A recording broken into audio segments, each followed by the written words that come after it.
The Thunderstorms of Eden by Sandra Kay, Chapters 3 and more. The early 70s. While I rode my bike through the backcountry roads of the Colville Valley, my counterpart on the other side of the planet was facing his own childhood struggles. Rebellious by nature before he started his formal education, Keelong decided to run away one day to the local temple, known as the White Elephant Temple, or Wat Dam Re Sor.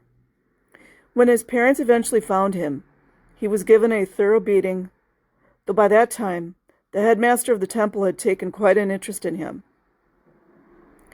He convinced Keelong's parents to allow Keelong to stay as a child disciple. Relieved to not have to endure further beatings, Keelong gladly became the disciple of Headmaster Dole, or Deacon, His Holiness Dole. It was here that Keelong learned the art of self-discipline that calmed his rebellious spirit, so he would become a less unruly young adult. After a period of living amongst the monks, he blossomed into a more mature spirit and was eventually sent to a provincial school for a more formal education. The bond between the Dekun and Keelong surpassed anything he would gain from school, and he regularly visited when he had a chance. Though as the years progressed, the Dekun slowly lost his eyesight and visiting became increasingly difficult. But it wasn't long before Keelong's childhood was cut short as communist forces seeped into the more porous landscape of Cambodia.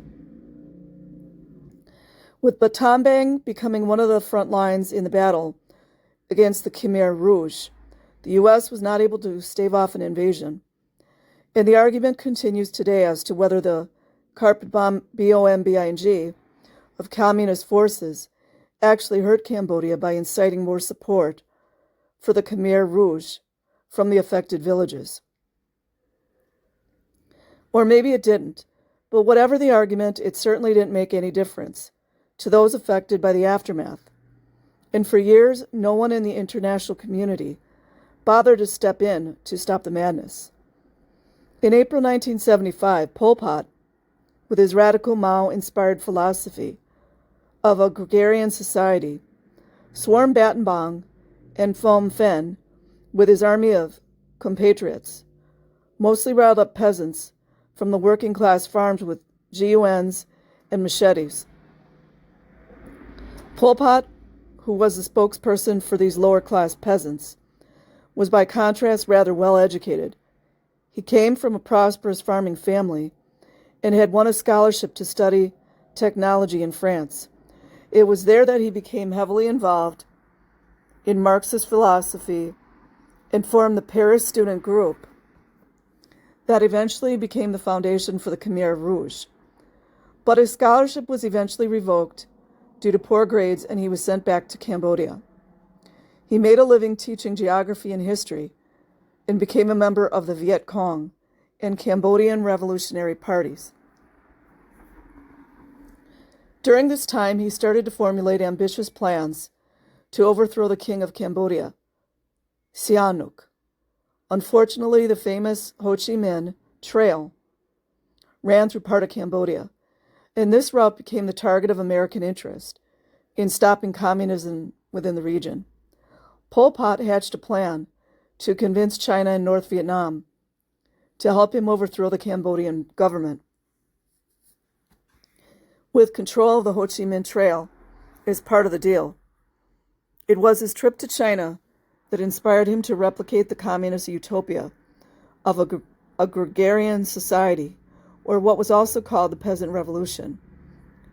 It is estimated that nearly 45 million Chinese perished under fellow malignant narcissist Mao Zedong's Great Leap Forward.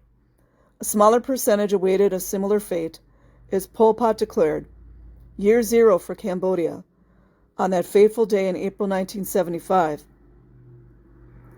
as he started to purify Cambodia of capitalism, Western culture, city life, religion, and all forms of foreign influences. His narcissism wasn't limited to just Cambodia. He also had his sights set on the surrounding countries, and in conjunction with China, perhaps the entire world. He shut down all forms of communication and transportation. All businesses were closed, and parental authority was revoked in a society that weighed heavily in familial piety. He essentially cut Cambodia off from the outside world. When the Khmer Rouge rumbled into Battambang, they were initially met as heroes, liberating Cambodia from the evil capitalists known as America and Europe. Most notably, he executed and tortured anyone who spoke a lick of French, or any nation that required its people to think for a living. It didn't occur to the naive mind that Pol Pot's underlying motive had nothing to do with creating equality for anyone. It was more about feeding the black hole of an ego, while he starved an entire country to subsidize a mini-me version of Mao's great leap forward.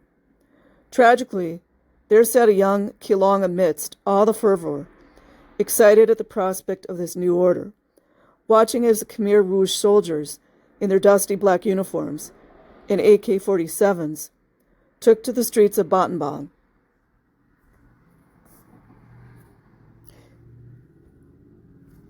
He wanted to join in the fun and be part of the cause, into the hell with America and its capitalistic ways. This was year one and exciting times. But excitement soon turned to confusion, as Keelong witnessed a man who had been accused of stealing, tortured, and SHOT before his eyes. Within days of the incursion, Keelong and his family were told to evacuate, and when his family gathered their belongings to what they thought was a safer haven, they found themselves dodging dead bodies, along with the rest of the residents of Battambang, as they began their mass exodus on the road to nowhere. As it turned out, there really was nowhere to go.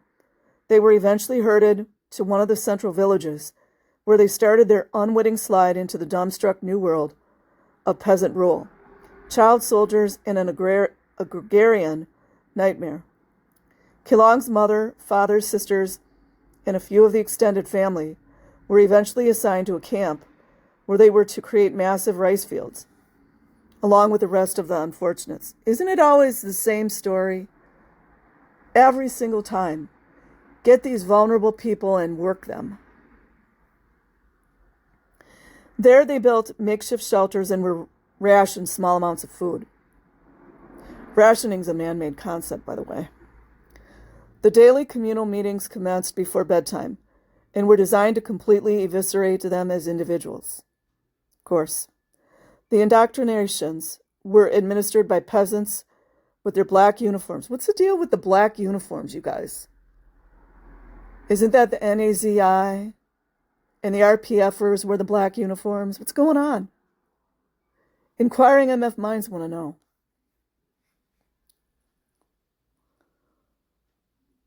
Black uniforms and checked scarves. Many children themselves. Everyone was an equal under this new system. Boy, does that sound familiar. Where the only real measures of equality were the meager rations, hard labor, and lack of sleep that the laborers were subjected to day in and day out. I'm just going to interject real quick. I just finished reading Viktor Frankl, The Meaning of Life. It's always the same with these scumbags. Anyone expressing an opinion or accidentally rubbing two brain cells together was tortured, or SHOT, as part of the cleansing. The Khmer Rouge was very clever in addressing any thought crimes concerning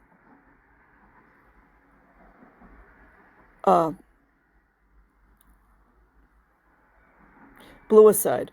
Should you take your own life, they would simply torture and murder your family. See how they always use family members against you? With a familial piety being so strong in the Cambodian culture, it was an effective tool to dissuade anyone from topping themselves. But soon the children and adults were segregated. Oh, there we go. and the children were put in complete power. Wow. They were instructed to report to the authorities any adult who showed favor with the old capitalistic and educated ways. Same thing in the Nazis. Do you guys think this is a coincidence? The reconditioning sessions went on for hours, addressing an exhausted and increasingly starving audience. This new culture was called Ankar, where capitalism and religion were considered poison. The days and months wore on, and under the massive stars and indifferent coconut palms, there slept a silent rage where weeping and expression was not allowed. Like the last 4 years of everyone's lives throughout the world. And the singular human condition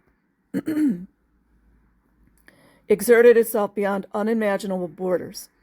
They were required to tell their life stories over and over again as a form of shame, and to remember that they were not worthy under the eyes of Khmer Rouge.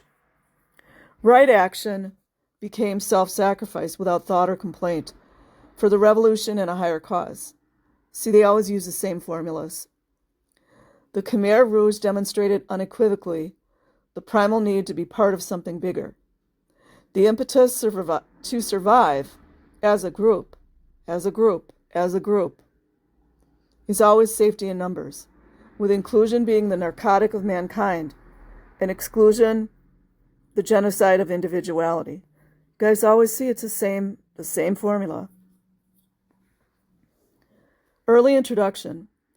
One of my early introductions of the ways of Scientology materialized when I was around 10. I believe it was around this time that the seed of L. Ron Hubbard's early Dianetics was planted in my mother's head, reinforcing the idea that children were to be treated like adults. Could have started even earlier, as she had previously left us to our own devices, but abandoning us for a trip with the church only seemed to further her preoccupation with this burgeoning religion. I suspect it was a German lady who got my mother involved in Scientology in the first place. Her name was Irma, and my mother spent a lot of time talking passionately with her about weird stuff. Irma would slam her fist on the table, espousing absolutes in a thick German accent, with my mother constantly nodding agreement, lighting up one cigarette after another. I always remember when the ashtray in the car got full, she would dump it in the parking lot of the local supermarket. My Uncle Vic had thought it was his nutty ex-wife, Norma, the dragon lady, who put these notions in my mother's head, but I think I only met her once, and I didn't detect anything conspiratorial between the two.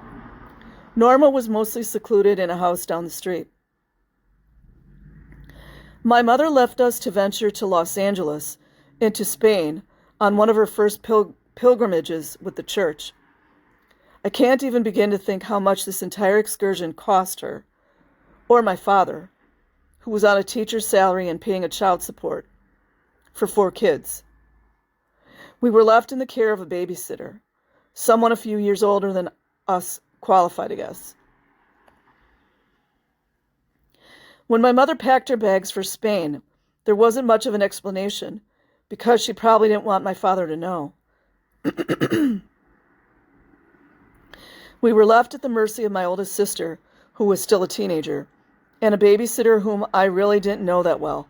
My brother was primarily absent, as he had managed to secure surrogate parents down the street by then, and spent most of his non-school time at their home, eking out some semblance of normality. It was like he was adopted, but not.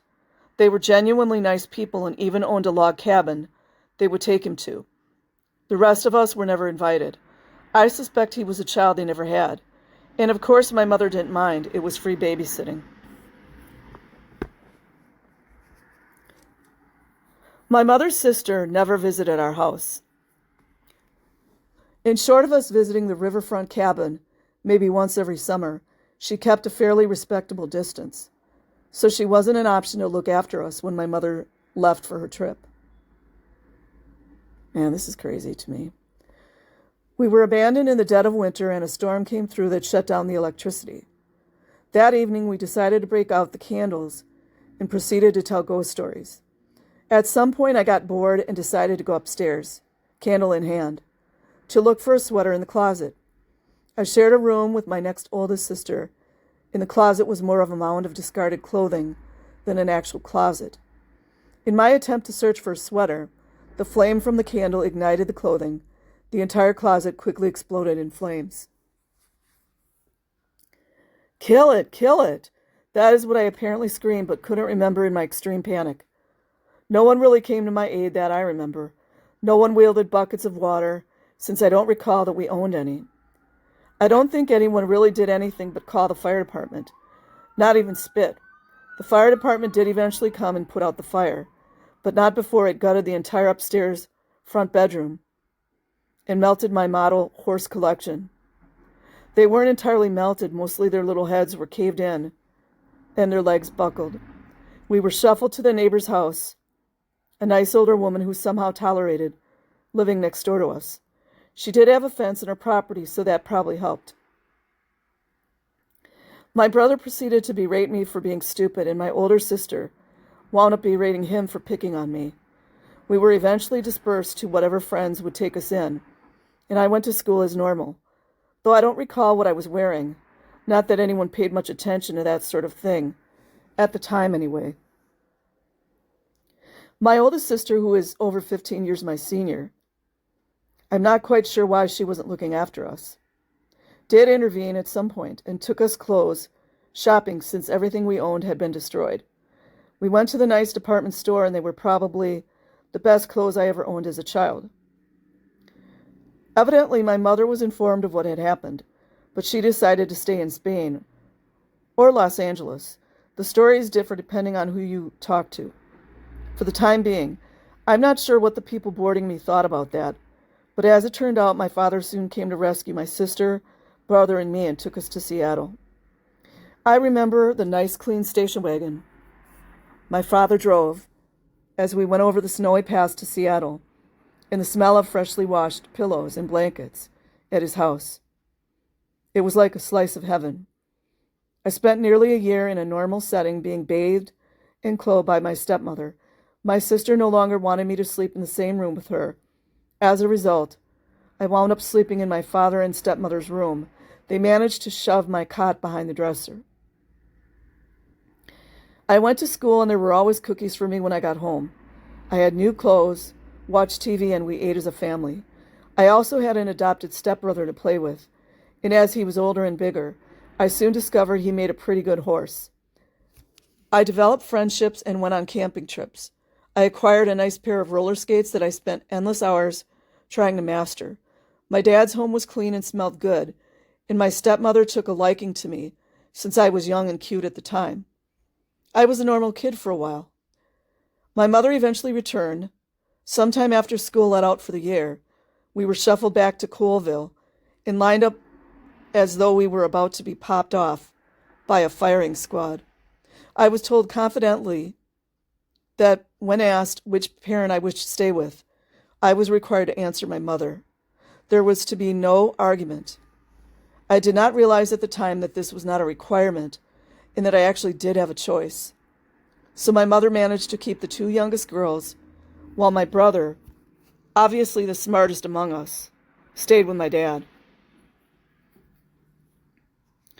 When my mother saw the bill for the clothes that were purchased by my oldest sister, shortly after the house was burned, she complained how expensive they were. I had thankfully been supplied with some new clothing while living with my father, but it didn't take long for me to grow out of those, and then my wardrobe became virtually threadbare.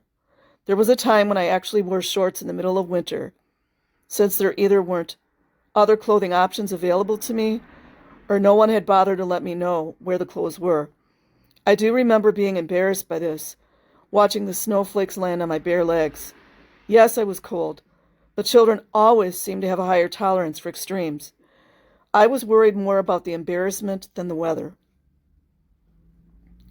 If there was ever a regret in my life, and I really don't have many, it was the moment when I went with the flow in that decision of which parent to live with. I was too young to understand or reconcile the motives surrounding the situation.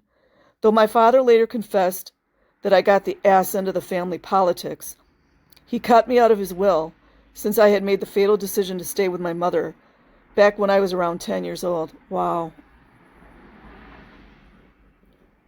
Unreal. He also eventually cut off the child support while I was in Los Angeles. I never did pinpoint the timing, but my mother seemed pretty flush with cash once I was sprung from the RPF. My brother wound up with my father's estate, which was split with my stepbrother. If the girls were to inherit anything, it would have to be from my mother's estate, since he had paid copious amounts of child support, but it was never clear where it all went.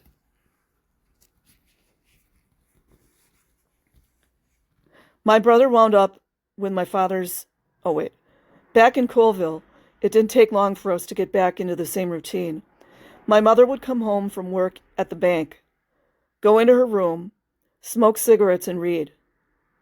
Family outings were rare and usually consisted of us kids, once again visiting my aunt and uncle at their cabin at Lake Roosevelt, where they spent most of their time in an alcoholic stupor and a cloud of cigarette smoke. I was soon introduced to my first beer, which tasted terrible, and I preferred to spend my time swimming or learning to water ski. Despite all the inner city-like heartache, Colville and its environs is still one of the most beautiful places on earth, with the glacial streams, sweeping evergreens, and all things wild that are virtually untouched to this day. In northeastern Washington state, the Columbia River snakes through the petrified remains of ancient volcanoes and eventually pools at the Grand Coulee Dam, where it forms Lake Roosevelt. From there, a vast forest runs from Spokane to East Idaho, then on to the Canadian border. I was free to run wherever I pleased. I recall in the summer there was always an arid wind that would race through the enormous pines. Then it would still momentarily, as if acknowledging their grandeur. There was a porous sense of wood and animal dry grass in flowering gardens, unmistakable signatures of the Pacific Northwest. The 4 seasons ran like a time machine, with blazing leaves in autumn, powdery snow in winter, and the vengeance of spring that would pour right through you before the static sun of summer arose. I viewed life through this kaleidoscope of change with an enduring sense of wonder. The most notable of the seasons was fall, when the maples and chestnuts turned. We would happily rake the leaves into a giant pile and ignite them, creating a sort of autumnal crematorium. We would then wrap potatoes in foil and throw them into the inferno. We would retrieve their corpses the next day, peel the mummified vegetables from their charred bindings, and savor the delicate, mouth-watering infusion of smoky richness. I have tried to replicate this method with a campfire, but I think there is a special convection that occurs with leaves versus wood. It's like the secret ingredient in a spectacular recipe.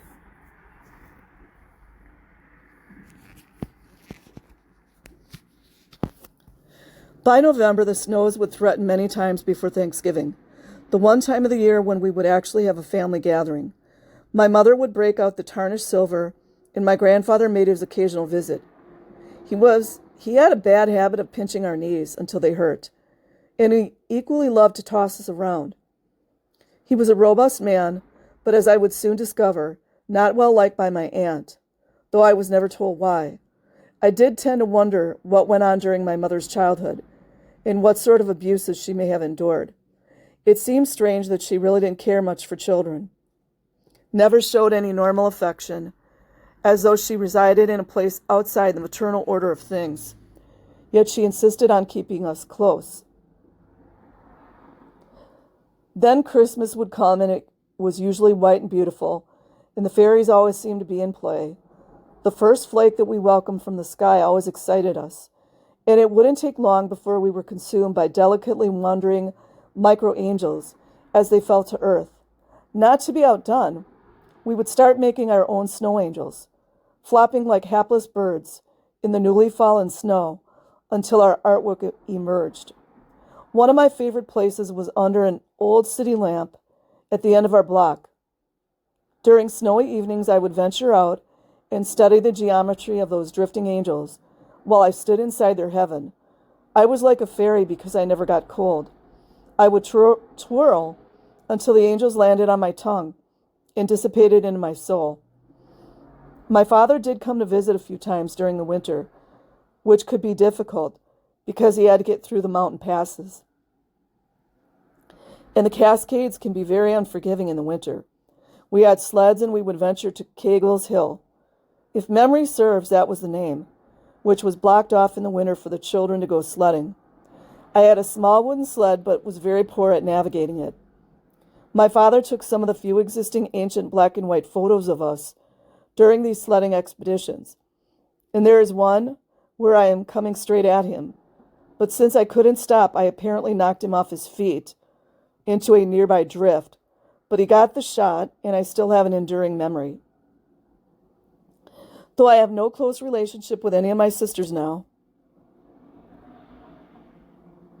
One of them, who was the only blonde in the family, was also the one who introduced us to 70s pop culture, including hip huggers, tie-dye, and the horrid smell of regurgitated Boone's Farm Strawberry Hill, which to my amazement is still being sold next to the jug wine in supermarkets here in the Pacific Northwest. When you live in a certain area and don't have a lot of options available to you, then you can become pretty inventive. We did have 8-track tapes, Sonny and Cher, the Osmond Brothers, and of course my favorite, John Denver. Whenever his songs play to this day, it is no longer about a place. Instead, all the bad in my life is overthrown as I rise above the tree line and wipe the fog from the lenses of these forgotten horizons, squinting against what sun is left before it settles back into my limited imagination. Oddly, my mother never listened to music, perhaps because my father was a music teacher. Despite her indifference, the 8-track tapes were soon supplanted by vinyl. Once I got a radio, Casey Kasem boomed across the airwaves with the ever-popular American Bandstand, counting down the top 100. The other source of entertainment was the 13-inch black and white TV set, with an antenna that was always in need of adjustment. We would take turns fiddling with it until we got a decent signal, then religiously crowd under the tiny screen together to watch all our favorite programs. We never missed an episode of Star Trek. We also had a rotary phone that was rarely in use. But when we got a dishwasher, it was as though we had truly arrived in the 20th century. We now had a new place to store the dirty dishes, since the early dishwashers weren't built in. We ran a hose from the kitchen faucet to the washer. This contraption actually got used, though I can't recall what we actually filled it with, since we didn't cook much, or how often we actually ran it. Portable hairdryers became the next best thing. So no more sleeping with curlers in your hair, or having to wash your hair and somehow have it dried before you went to bed. But the greatest invention to enter my life at the time was my Schwinn 10-speed bike that got me to and from school, the Northeastern Washington Fair, all over downtown, and out into the hinterlands. We were inseparable, and unless there was a heavy snow, I would cycle wherever I needed to go. I loved to go fast down hills and to visit friends, or just to ride for the sheer joy of it all. My remaining years in Colville found me doing my own personal Ironman feats, ranging from cycling to swimming to gymnastics for hours a day. As I progressed into my teen years, school teased out a few friends who I would spend time with, mostly doing sports. I was doing well in school with a B+ average and was good with math, including algebra and calculus. My homework assignments were done in the vacuum of my bedroom.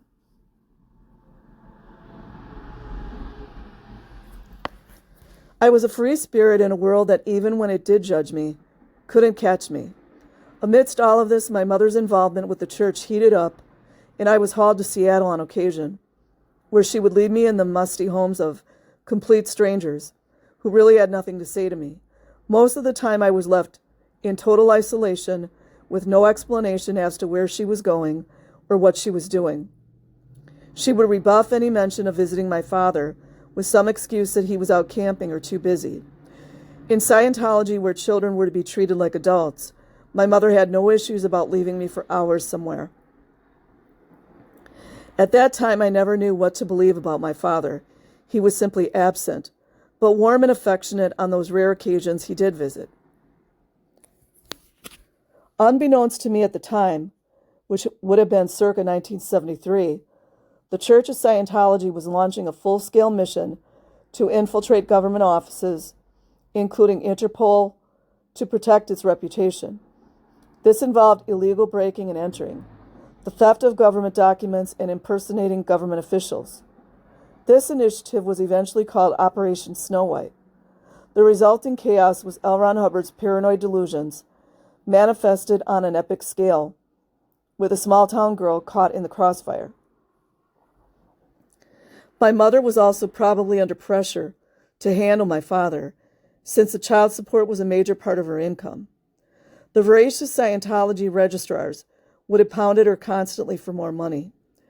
An institutionalized practice that has been in place for decades, bankrupting thousands of parishioners to build the foundation of an empire.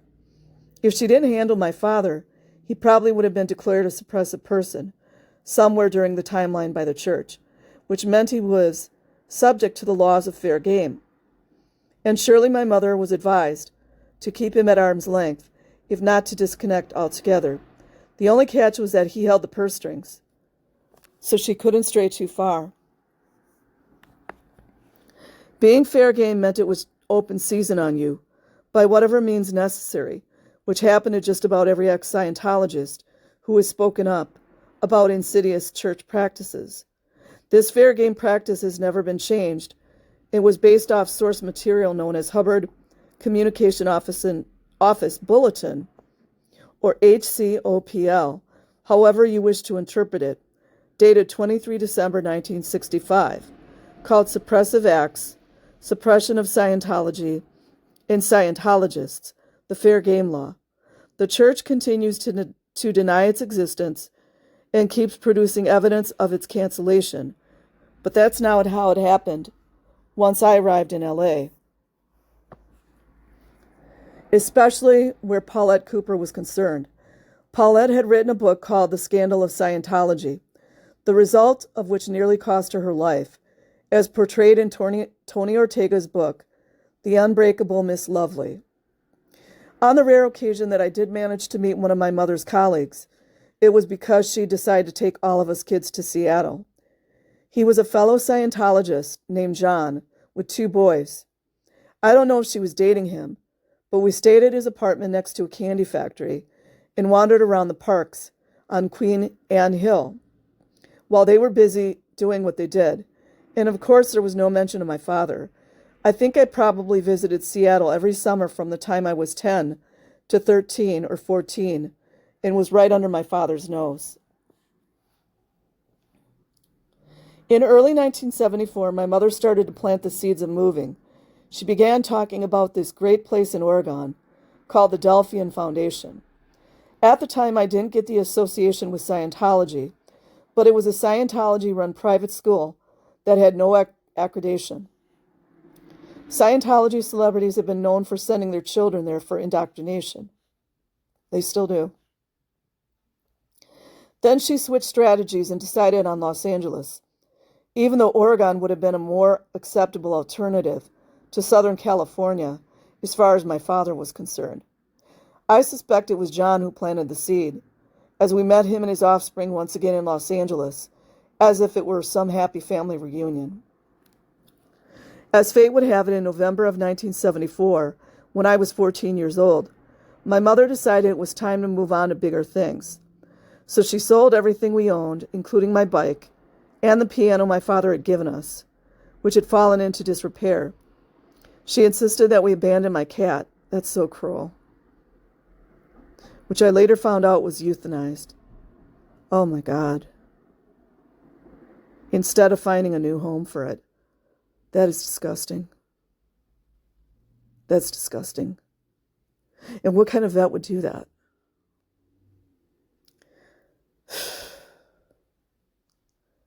Then she rented our house to a local crazy person. My next oldest sister, now 16, my mother and I were going to Hollywood. She showed me brochures of this beautiful castle and assured me that we would be living among the rich and famous.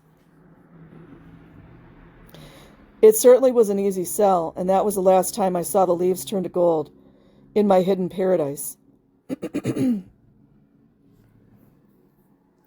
I don't recall what the sound was, but it could have been the kaleidoscope shattering as my world slowly turned to gray.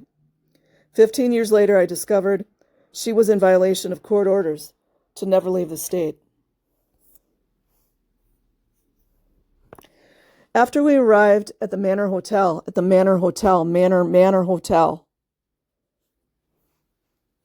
1974, now the fully renovated Scientology Celebrity Center, we holed up in a room together in a communal living arrangement on the first floor near the dining room.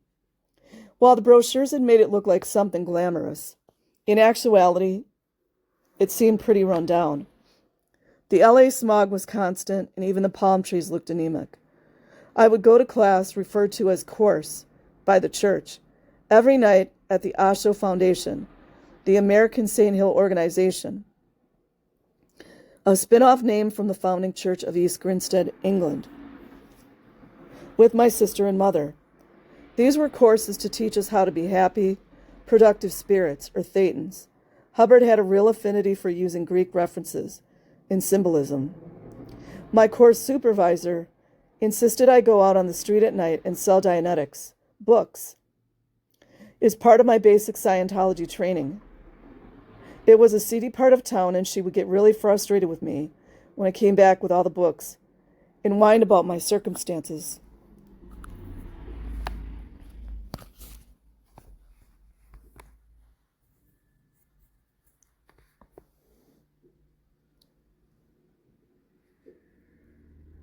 I kept getting told to make it go right. She found me perpetually annoying and began bullying me, telling me I couldn't leave Osho until I'd sold all my books. Nice little bully. I thought that maybe this crazy person pressuring me was a one-off, but her style and shaming and bullying soon became the norm. When I eventually joined the Sea Org. So how old is she here? About like 14 or 15? Typical. It got to the point that other members took pity on me and bought my books, so the tyranny finally ended. I was relieved and continued my basic courses. My sister must have been better at selling since she didn't have the same issue as me for some reason. The initial studies started off innocently enough with the inexpensive Hubbard qualified Scientologist and communication courses, learning basic life skills like how to communicate, be an honorable citizen, and how to keep Scientology working. Keeping Scientology working was a big thing. By following the teachings of L. Ron Hubbard to the letter. Bet Mike Rinder knows about that. Scientologists would be saving the planet from imminent destruction. L. Ron Hubbard was the answer to all of humanity's problems, and only Scientologists could save us from this rapid downward spiral. Time was of the essence. No dilettantes needed. Apply. You had to be all in. This was compounded by Hubbard's philosophy that the world was a terrifying place full of criminals. The outside world in Scientology is referred to the WOG world. It literally means worthy Oriental gentleman. The term was coined by L. Ron Hubbard to describe your ordinary Homo sapien versus the Homo novus, or the master race. Oh, where have we heard that before? Hubbard was attempting to create. WOG was originally derived in part from British slang, and it was used as a racial slur against people of color. Likewise, the use of Oriental is considered a racial slur and is an extremely outdated term. Scientologists view WOGs with a sort of imperious disdain, and many are not even worth saving, thus reinforcing the elitist attitude that Scientologists develop over time.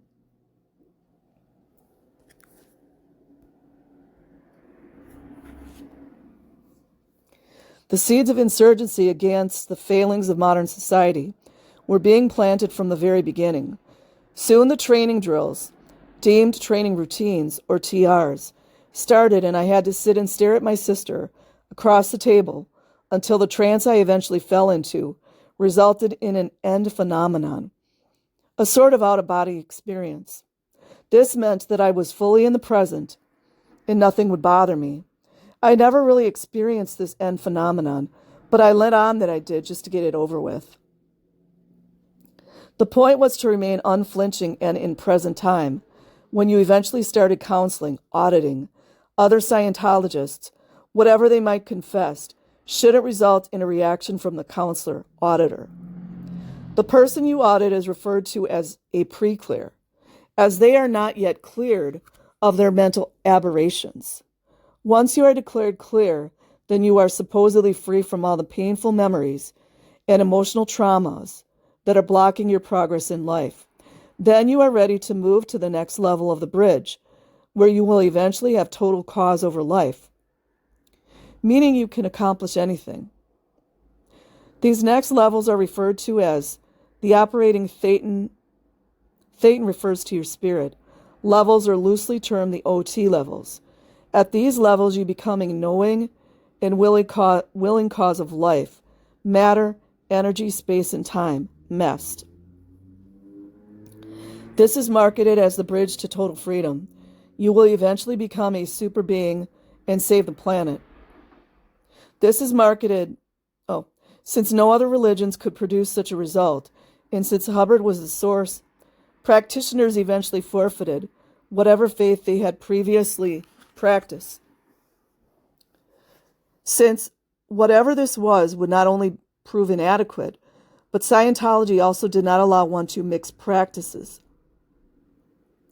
You must only follow the source. Other practices included popular activities such as yoga and acupuncture. He just didn't want any competition. I was soon introduced to the process known as bull baiting. Bull baiting was a practice drill where the person you were counseling might try and dissuade you from continuing with a certain question or just have a crazy fit. During these drills, I was subjected to all manner of disgusting language and behavior that no teenager should be exposed to, especially from men, who would elaborate on what they were going to do to my anatomy. At 15 years old, it didn't occur to me how inappropriate all this was, and any normal non-Scientologist parent would have been outraged. To me, I simply didn't want to flunk the drill and have to go through it all again. They're into their young girls over there. As I progressed into my training, I started to normalize the whole idea of past lives and how all our ailments stemmed from them. As a young adult, I didn't have a lot to draw from in life. But that didn't matter. There were literally millions of years worth of past lives that needed addressing. I began to desensitize my emotions. If you reacted to anything, then your TRs were out, meaning what you learned in your training routines had slipped. This was difficult because I found this to be stifling. Soon my biggest challenge was staying awake and manufacturing said past lives, since I had difficulty recalling any. I was a bored teenager living in limbo land, being slowly crushed under the weight of saving the planet. As the days turned into months, the only excitement I experienced was Judy Norton Taylor from the Waltons TV series showing up for her studies. She was at ASHO instead of the Celebrity Center, as the advanced auditing training wasn't delivered there. Celebrity Center was more about counseling, pampering, and deifying their famous clientele. The name being dropped at the time included actress Karen Black and the musician Chick Corea. Celebrities were viewed as godlike superior beings who were going to trailblaze the way for the rest of us. So much for hanging out with the rich and glamorous. I would have been much happier having friends and riding my bike, but that was now behind me. I was all for the mediocrity of an ordinary existence, which I considered at that point to be completely underrated. But guilt was starting to seep into my subconscious. Since thinking about doing fun things meant I was being selfish, when there was serious work to be done. As our auditing skills progressed, we students audited one another. We were expected to open up about our transgressions in order to benefit from the auditing. The auditor then recorded these confessionals, so whatever deep, dark secrets you harbored, the church would know about them. If you weren't progressing as a pre-clear, then you must be harboring evil intentions, or what were called overts and withholds. This meant you were hiding transgressions, but not necessarily in this particular lifetime. Several months into this incarcerated state, I was told by my mother and sister that I needed to clean rooms at the hotel, in exchange for my meals. Isn't that great? There was no mention of me enrolling in school, and when I wasn't doing manual labor or attending courses, I was stuck in the room. In 2011, when I ran across the Paul Haggis New Yorker article, The Apostate, I realized that I had probably cleaned his room. Yeah, you guys know what happened to him, right? He's a rapist. Who knows, maybe it was the one with the nauseating pink shag carpet, and I probably didn't do a very good job of it. I also took up waitressing in the dining room. Look, kids do in the dining room again. LAPD's fine with it. And wasn't very good at that either. I simply wasn't very good at earning my keep. And I suppose my mother was trying to save money, since the courses we were taking weren't cheap. The course registrars were no doubt hammering her for more money. All other considerations took back seat to saving the planet, even if it meant going bankrupt in the process. When the jobs at the hotel didn't work out, I was assigned new ones through the Scientology Business Network, which included selling T-shirts on Hollywood Boulevard and soft pretzels in nearby malls. Yeah, it sounds like a religion, doesn't it? In my spare time, I listened to Elton John records, Goodbye Yellow Brick Road, or Captain Fantastic in The Brown Dirt Cowboy, or John Denver records, all of them. I never did understand the song All the Young Girls Love Alice by Elton John. I had limited sex education short of bull baiting, but I liked the beat. During my studies, I learned there was an overt disdain for sexual deviance, especially where gay people were concerned. I was too ignorant at the time to wrap my head around what all this really meant, but LRH had a real aversion to gays based off what was called the tone scale. The tone scale was a guide used to determine where one was in life from an emotional perspective. The higher emotions were cheerfulness and enthusiasm, Tom Cruise jumping up and down on Oprah's sofa. And from there you could slide down into boredom, anger, grief, covert hostility, and apathy, and eventually death. These levels were viewed as chronic versus what you might feel from day to day. Covert hostility was ranked as 1.1 and associated with anyone on this level. At this level was equivalent to having a snake in your bed. Gays were considered 1.1 pariahs and probably not even worth saving.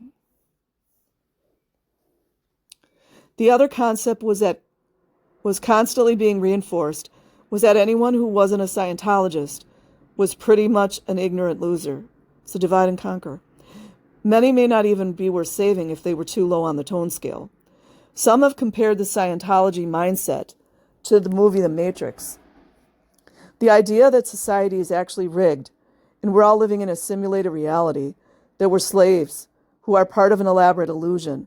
Scientologists are the equivalent of Morpheus, Neo, and Trinity.